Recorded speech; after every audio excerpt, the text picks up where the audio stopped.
दोस्तों नमस्कार। दोस्तों आज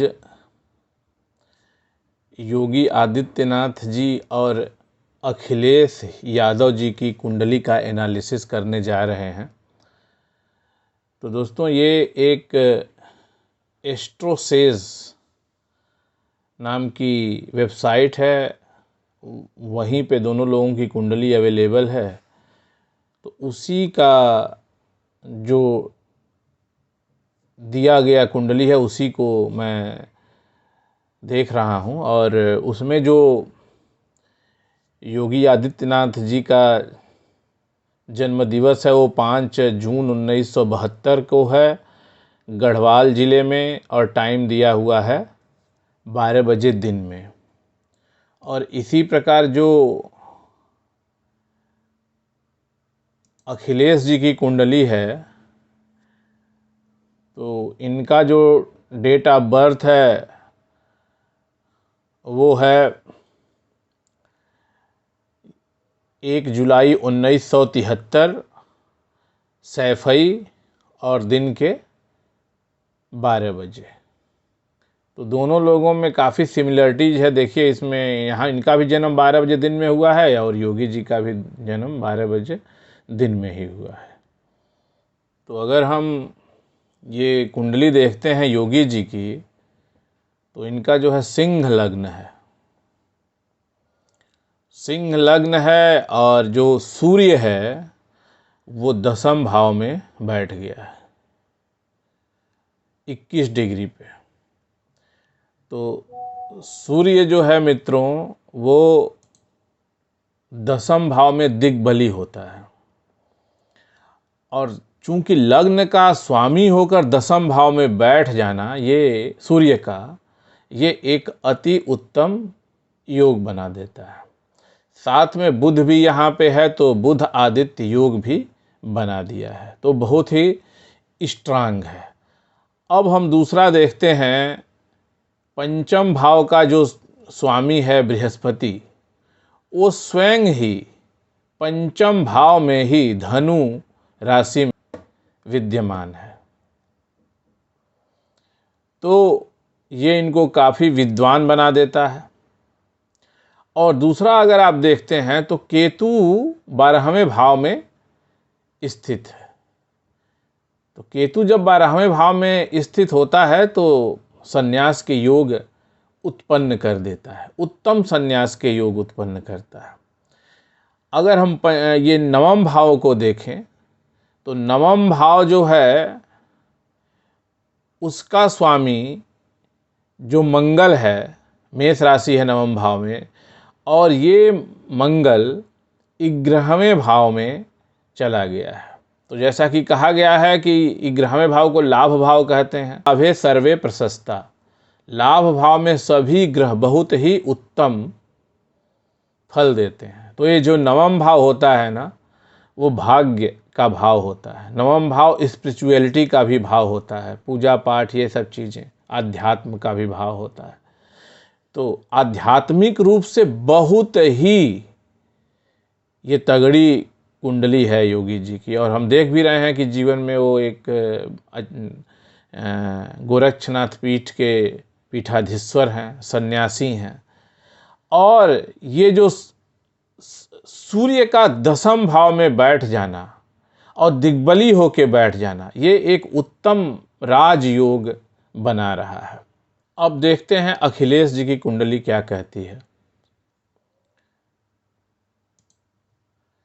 तो अखिलेश जी की कुंडली अगर आप देखेंगे तो इनकी भी कुंडली कन्या राशि की कुंडली है, और जो प्लैनेटरी पोजीशन है, ग्रहों की जो स्थिति है, वो दोनों कुंडलियों में काफ़ी समानता आपको देखने को मिल जाएगी।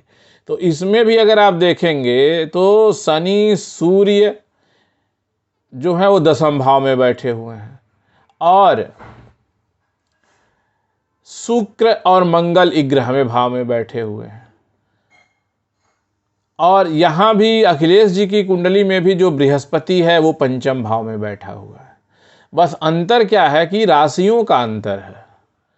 तो जब योगी जी की कुंडली में जो लग्न है वो सिंह लग्न है, और इनके कुंडली में जो लग्न है, अखिलेश जी की कुंडली में कन्या लग्न है।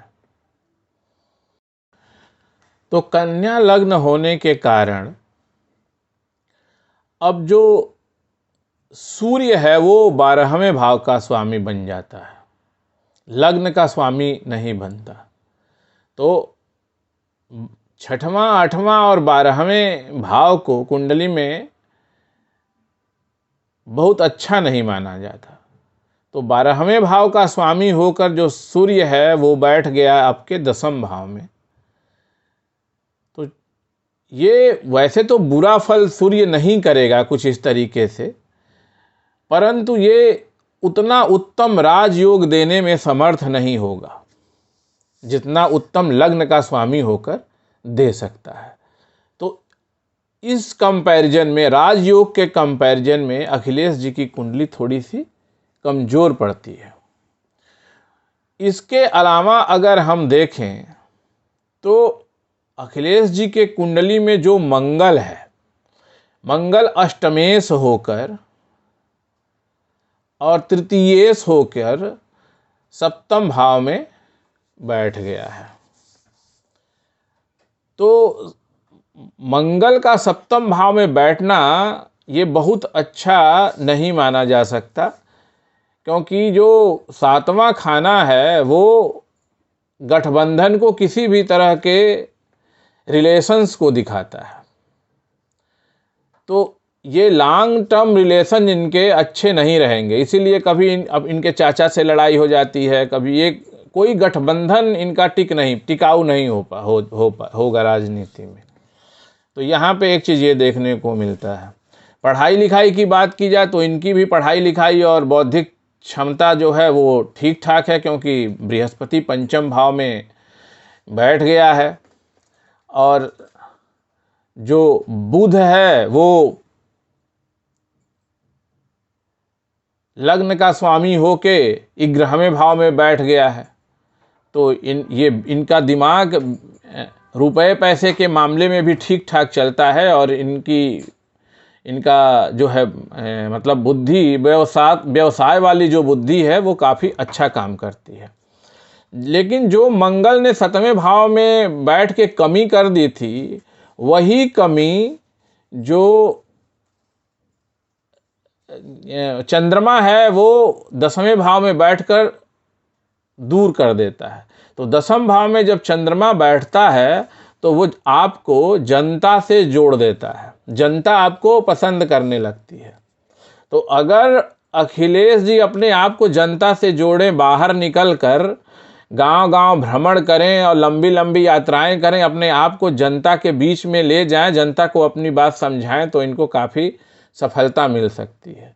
क्योंकि ये विश्वसनीय हैंड उत्पन्न करने में इनको दिक्कत होगी। जिनके ऊपर ये विश्वास करेंगे हो सकता है वो इनको धोखा दे दे, तो इनको विश्वास पात्र लोग मिलने में दिक्कत होगी, क्योंकि 7वें भाव में मंगल बैठ गया है। लेकिन जनता से अगर डायरेक्ट ये जुड़ना चाहेंगे तो इनका अपर हैंड है, तो इसमें इनको सफलता मिल जाएगी। तो अगर राजयोगों का कंपेयर हम करते हैं दोनों जने का, योगी आदित्यनाथ का और अखिलेश जी का, तो सीधे तौर पे नज़र आता है कि योगी जी का राजयोग अधिक प्रबल है।